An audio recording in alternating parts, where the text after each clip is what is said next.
विश्व 24 न्यूज हर पल आपके साथ। मराठी राजभाषा दिन सोलापूर। महाराष्ट्र नवनिर्माण सेनेच्या वतीने मनसे नेते दिलीप बाबू धोत्रे यांच्या उपस्थितीत मराठी भाषा दिनाच्या निमित्ताने स्वाक्षरी मोहीम व मराठी भाषा शिकविणाऱ्या श्री नूर अहमद बशीर कारंजे, श्रीमती तृप्ती नंदकुमार कडगे या शिक्षकांचा सत्कार करण्यात आला।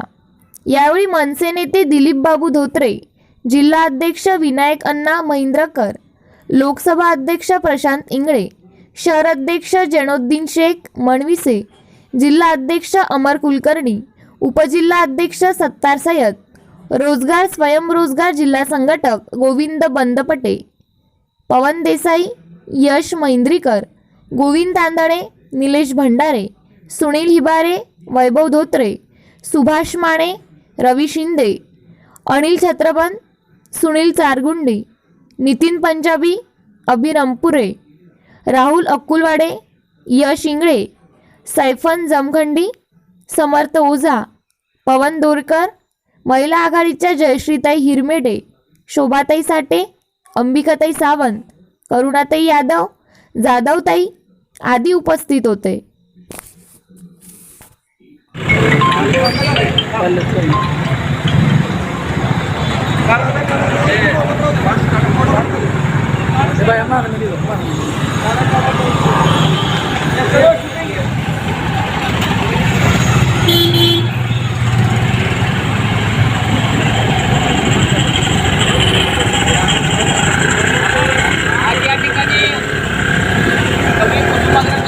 जन्मदिवसाच्या निमित्तानं महाराष्ट्र नवनिर्माण सेनेच्या वतीनं मराठी भाषेला अधिकार दर्जा मिळावा या मागणीसाठी महाराष्ट्र नवनिर्माण सेना सोलापूर जिल्ह्याच्या वतीनं मराठी स्वाक्षरी मोहीम या ठिकाणी शुभारंभ करण्यात येत आहे। महाराष्ट्र नवनिर्माण सेनेचे नेते मान्य दिलीप बाबू धोत्रे यांच्या शुभ हस्ते या मोहिमेचा या ठिकाणी शुभारंभ होत आहे। मी महाराष्ट्र नवनिर्माण सेनेचे नेते मान्य दिलीप बाबू धोत्रे यांना विनंती करतो की त्यांनी आपली स्वाक्षरी करून या कार्यक्रमाचा शुभारंभ करावा। माझ्या महाराष्ट्रामधल्या मराठी मुलांना सर्वप्रथम नोकऱ्यांमध्ये प्राधान्य मिळालं पाहिजे। जे उद्योगधंदे येतील त्याच्यामध्ये माझी मराठी मुलंच लागली पाहिजेत, परप्रांतातली मुलं लागता कामा नयेत। हे बोलणं माझ्या महाराष्ट्रामध्ये हा गुन्हा, याच्यावरती केसेस टाकता तुम्ही माझ्यावर। हे याच्या आधीही केलं, याच्या पुढेही करेन।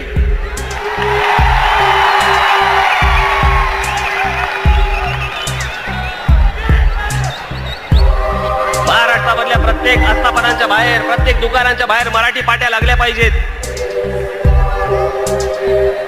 ठीक आहे, चुकीची गोष्ट आहे। आणि त्याच्यावरती मराठी जर तुम्हाला ते नाव लिहायचं असेल तर मोठं ठळक मोठं नाव लिहिलं पाहिजे तुम्ही। तो कायदा आहे, जो मी कायदा बोलून दाखवला, तो कायदा बोलून दाखवला तरी माझ्यावरती तुम्ही केसेस टाकता। मोबाईल फोनवरती आपण फोन उचलल्यावरती समजा आपला फोन बिझी लागला, समोरचा कोणतरी बोलत असेल, त्यातून पहिली येणारी अनाउन्समेंट ही माझ्या महाराष्ट्रात मराठीत झाली पाहिजे। ठीक आहे, मी चुकीची गोष्ट बोललो काय?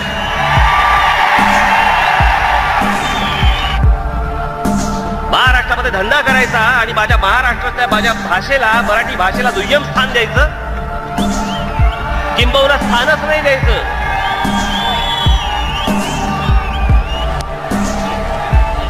मी ही गोष्ट अजिबात खपवून घेणार नाही, घेतली नाही, घेणार नाही। या महाराष्ट्रामधला पहिला मान हा मराठी मुलांचा असेल, मराठी भाषेचा असेल, मराठी माणसाचा असेल, बाकीचे नंतर। आणि मला कोणी देश एकसंघ राहावा वगैरे उपदेश करण्याची गरज नाही, आवश्यकता नाही। देशाला मीही मानतो, पण मी पहिला प्रथम मी कडवट मराठी है। लाठी डंडे लेकर आपके समर्थक रोड पर उतर भारतीयों को पीटते हैं, वो सिर्फ तो आपके लोग क्या आके बोलते हैं वो नहीं आप देखते। जब अबू आदमी आके बोलता है मैं यहाँ पे काठी काटूंगा, वो आपको नहीं दिखाई देता। अब असेंबली कान के नीचे मारी थी, हाँ, हाथापाई किया था। बिल्कुल। तो आप ये कान के नीचे मारा था, इसको इतने गर्व से कह रहे हैं, ये बिल्कुल ये महाराष्ट्र में रहना है तो आपको मराठी बात करनी है, असेंबली में जाना है तो मराठी में शपथ लेनी है, और ये मैंने पहले कहा है और महाराष्ट्र की जनता को ये मान्य है। इस मेरे बात करने से अगर आपको कोई शिकायत है वो आपके पास रहे, लेकिन इस महाराष्ट्र में मराठी ही चलेगी। तो आपकी बात करने का लहजा ऐसे लगता है कि नेता नहीं, एक डॉन बोल रहा है, माफिया डॉन बाहुबली की, जो मैं बोलूंगा वही सही, जैसे मैं कहूंगा वही आपको लगता है डॉन क्योंकि आप नॉर्थ में रहते हैं, वहां पे डॉन ज्यादा है। ये बात है स्वाभिमान की, महाराष्ट्र की प्रतिष्ठा की, महाराष्ट्र की भाषा की, मराठी भाषा की। मला अजूनही आठवते तो मोबाईल त्याचा तुमचा षण्मुखानंद हॉलचा प्रसंग. त्या षण्मुखानंद हॉलवरती शिशिर शिंदे भाषण करत होते आणि त्यांनी तिथे भाषण करताना सांगितलं की आम्ही मोबाईल फोनवरती मराठी बोललं जात नाही, फक्त इंग्रजी आणि हिंदी बोललं जातं. आणि त्यांनी सांगितलं की आम्ही म्हणे एअरटेलला निवेदन दिलेलं आहे, एअरटेल कंपनीला, आणि कालच आम्ही त्या एअरटेल कंपनीला निवेदन देऊन आलो. मी भाषणाला ज्यावेळेला उभा राहिलो त्यावेळेला मी म्हटलं एअरटेल कंपनीला निवेदन देऊन किती दिवस झाले? ते बोले 10 दिवस झाले. म्हटलं मग त्यांची काय ती काय असते ना एक्सपायरी डेट का काय ते संपलं, 10 दिवस संपले, म्हटलं विषय संपला. आता त्या एअरची टेल खेचा म्हटलं. मी भाषण करतोय आणि तेवढ्यात मी भाषण संपवलं आणि पहिल्यात मला आलं की ठाण्यामध्ये पहिल्यांदा एअरटेलचं ऑफिस फुटलं. कोणी सांगितलं नव्हतं, पण गंमत बघा, ही गोष्ट झाल्या दुसऱ्या दिवशी सर्व मोबाईल कंपन्यांनी त्यांच्या मोबाईलवरती मराठी पहिल्या येणार, ऐकू तुम्हाला, नंतर बाकीचं सुरू होणार.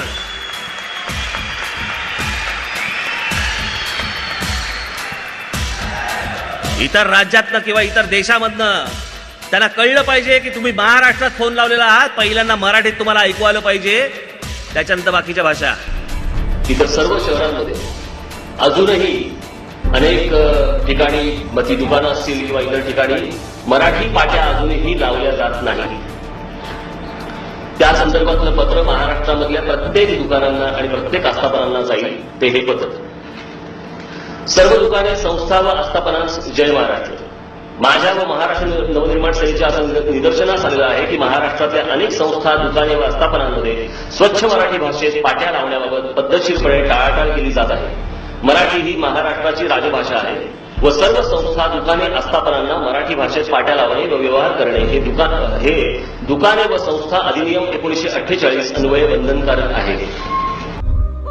राज्यातील महत्त्वाच्या आणि आपल्या भागातील ताज्या बातम्या पाहण्यासाठी आजच आमच्या विश्व 24 न्यूज चॅनलला यूट्यूबवर सबस्क्राईब करा आणि बेल आयकॉन प्रेस करा.